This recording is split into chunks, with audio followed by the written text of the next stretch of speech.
高雄有一间高中，今年4月才拄做好防雨球场，不过却传出用真俗的介绍去说予人用，民众要去拍球却颠倒予人赶。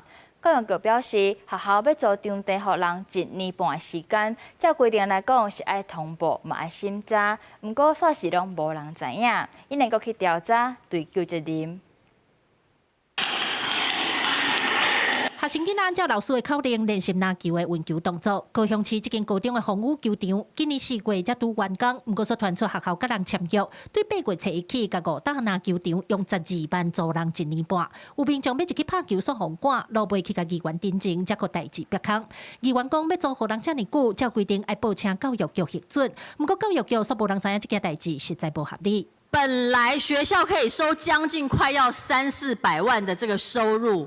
学校不收，只收12万，然后上面还指定说一般民众不可以使用，只有承租这个单位的会员才能够使用，变相图利某团体，这样可以吗？学校毕竟也是一个公共场合啊，就觉得说如果出租太久啊，会影响到一些学生他们或者是附近居民要对运动的那个权利。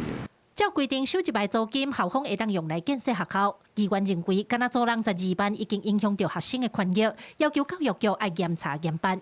教育局表示，9月2日已经停止契约，要求学校要重新建立使用制度。同时，政风处冇启动调查，厘清这内底是不是有无下规定的代志。 那政风调查部分，目前已经去约谈学校的相关人员，以及我们局内的科室哈。那接下来呢，要去约谈这个业者，要去针对一些部分来去厘清哈。 议员强调，9月初到已经2个月啊，爱教育局提升调查的效率。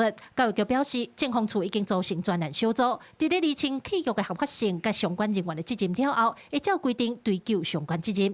记者郭家做邱朝阳、高永昌报道。